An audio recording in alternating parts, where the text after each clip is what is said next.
If one were to ask a younger rail fan these days to describe an RS-18, this is probably what they would describe. Truth be told, while this is in fact an RS-18, it is not the original form of this locomotive. It's referred to as an RS-18U. These were a rebuilt variant of the RS-18 commissioned by Canadian Pacific Rail, who found it more economical to rebuild its old fleet of MLW-built locomotives, again Alco's Canadian subsidiary, than it was to purchase new locomotives. And while some may say, hey, that's just an RS-36 wearing Canadian paint, if you look closely, it really isn't. The cab is rounded, and the windshield is in fact two pieces, not the single piece that the RS-36 is utilized. The hood notches are also missing. This is what these engines used to look like. And you guessed it, they are in fact a close relative of the RS-11. The RS-18 debuted in December of 1956, just about 6 months after its American cousin did. It utilizes a 12-cylinder 251 prime mover rated just like the RS-11 at 1,800 horsepower. I think because of their similarities, this was the case. MLW did not in fact follow Alco's lead in developing new models. While Alco had introduced the new body and prime mover of its RS-11 in 1956, the successor to the RS-3, the RS-10, actually still utilized the old, unreliable 244. This is mainly due to the fact that the RS-10 debuted in 1954, 2 years before the 1956 debut of the RS-11. The 251 wasn't ready yet at this time. Nonetheless, it would still be a few years before MLW finally introduced the 251 on one of its own built models. Canadian railroads seem to have better luck with these prime movers. A good reason for this may have been that maintenance was always higher in order to avoid breakdowns in remote areas in which removing a locomotive would cost a lot more than putting in a part that wasn't quite near failure point yet. The main reason for the development of this locomotive was to make it easier to include such accessories as dynamic brakes and steam generators in the actual frame of the engine rather than having to squeeze them in wherever space could be found, such as on the RS-3. Essentially, while the RS-10 had an all-new body, everything underneath the hood was essentially an RS-3. You could sort of call this an RS-3 in a new suit. Another unique characteristic of this engine is that they were set up to actually be dual service, that is to say passengers and freight. The RS-18 is largely an evolution of this particular model, and while the locomotive looks completely the same on the outside, there were, however, differences between the two models. For example, the 251 necessitated wider doors, and so the end result of this were the doors being moved away from each other a few feet to accommodate them being wider. In addition to that, the battery boxes were also moved further back in the locomotive to accommodate the placement of the intercooler. This in turn necessitated the short hood to be shortened and the long hood to be lengthened.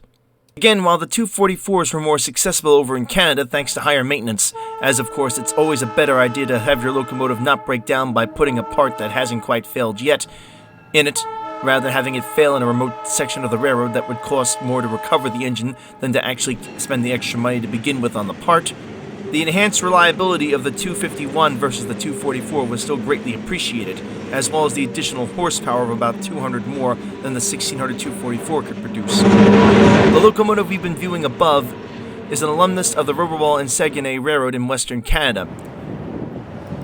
It is currently being operated by the Depew Lancaster line, which is owned and operated by the Genesee Valley Transportation Group. Notable, these engines were ordered with the long hood forward, in sharp contrast to Canadian Pacific Railway, who ordered their engines with the short hood forward.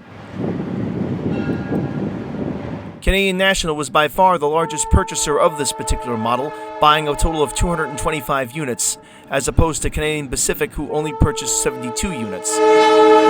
Canadian National, much like the Roberval and Saguenay Railroad, ordered all of its units as long hood forward operators, while the Canadian Pacific opted for the short hood forward operation. In addition to how they ordered their RS-18s, the differences between the way CN and CP rebuilt their RS-18s is drastic as well.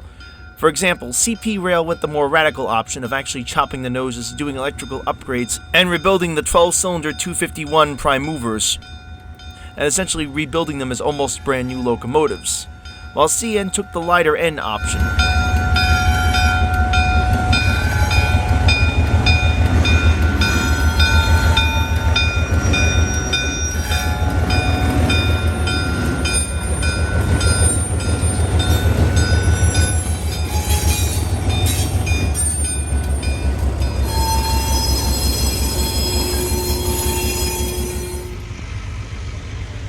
The engines would retain long hood forward operations as well as their tall hoods. No changes would be made there.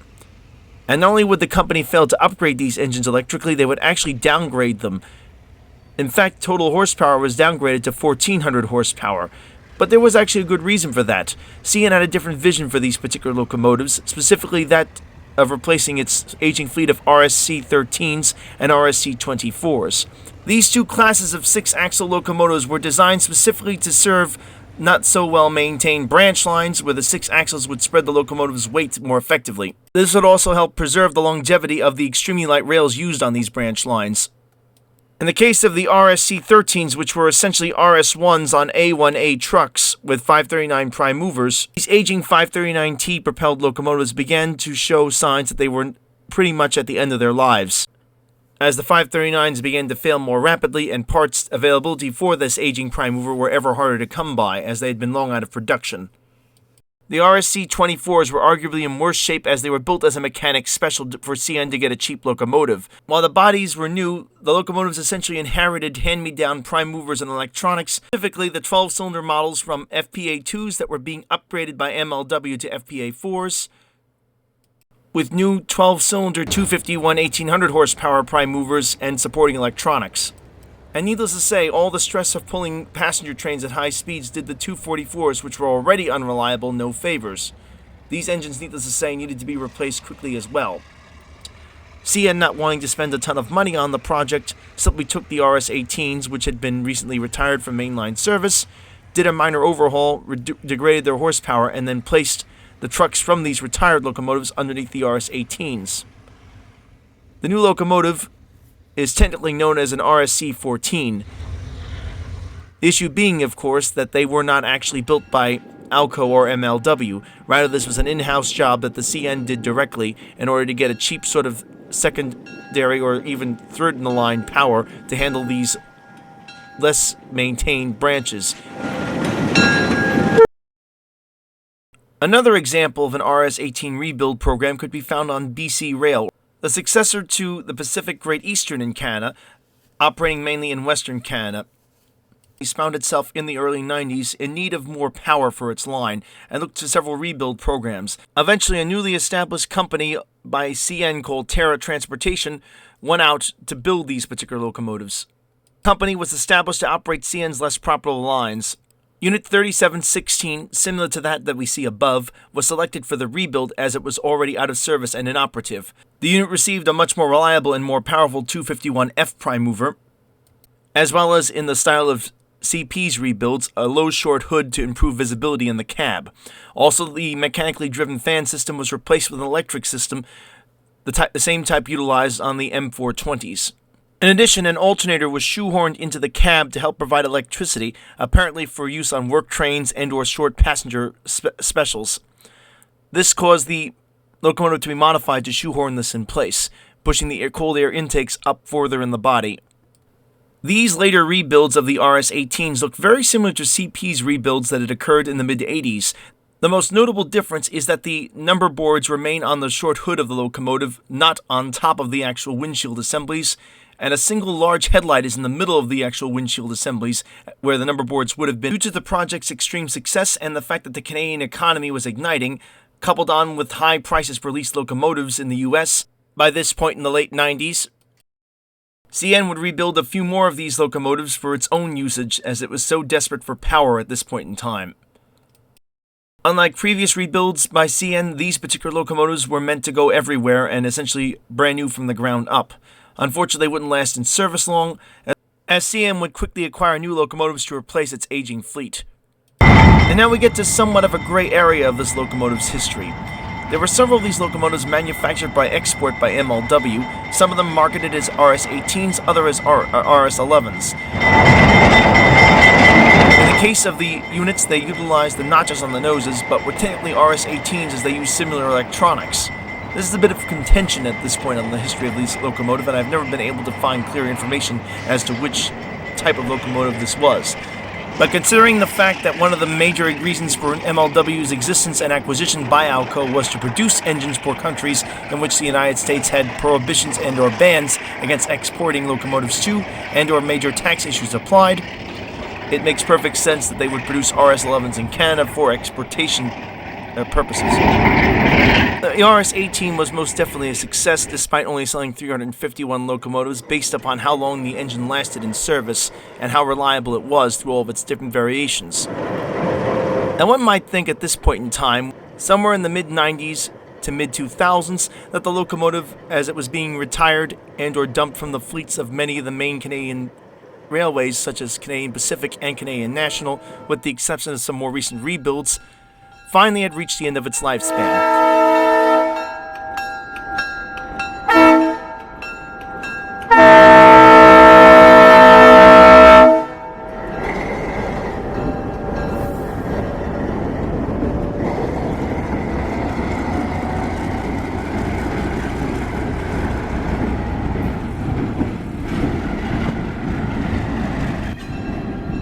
Well, if you'll pardon my French, au contraire, mon frère, this was not the case.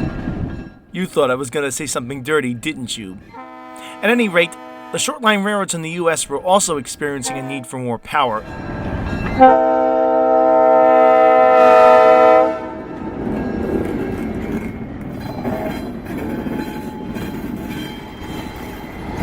The locomotive shortage was brought upon by, again, the fact that the U.S. economy was growing ever rapidly, and there was less and less of the inexpensive locomotives available for these short lines and regionals to scoop up and either recondition and or put right into service.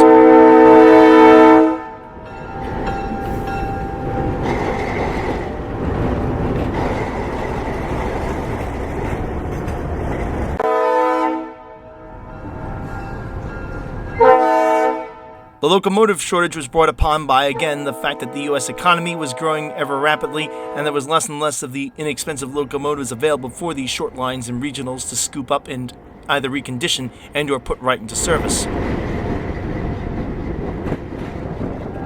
Here, the RS-18s would prove the perfect locomotive at the perfect time. The exchange rate with Canada was favorable for U.S. purchases, and of course the age of these locomotives both worked together to make them very, very reasonable offers.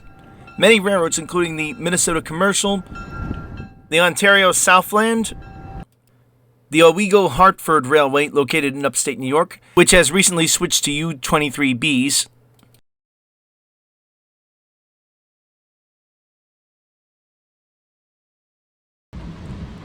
the Buffalo Southern Railroad, located in Buffalo, New York,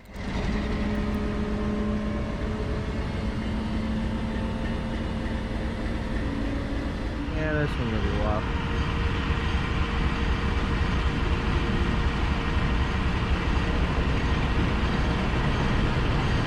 the As Seen Before Westchester Railroad,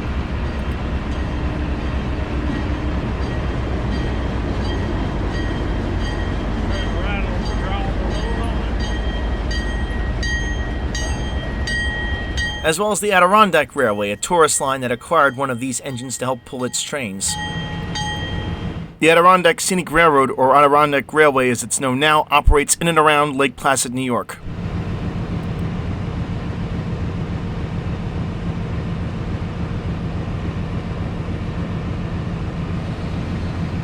The RS-18, through its extremely long life and reliability and long career, has proven itself more than just a Canadian cousin to the RS-11. It's a well-thought-out machine that does its job, and to this day can be found serving on short-line railroads in Canada as well as the U.S.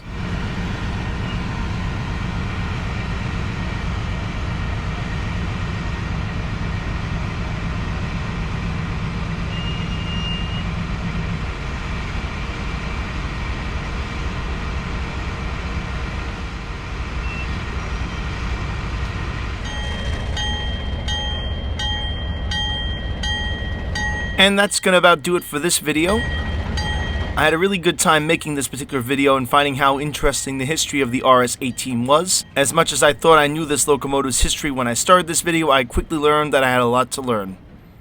I'd like to thank all the YouTubers appearing on the screen now for allowing me to use their video footage. Thank you very much again. If you liked the video, please feel free to give it a like, as it helps me tremendously. And if you really liked the video, go ahead and subscribe as well. That again will help me a lot. Thank you very much for watching, and as always, keep the metal side down.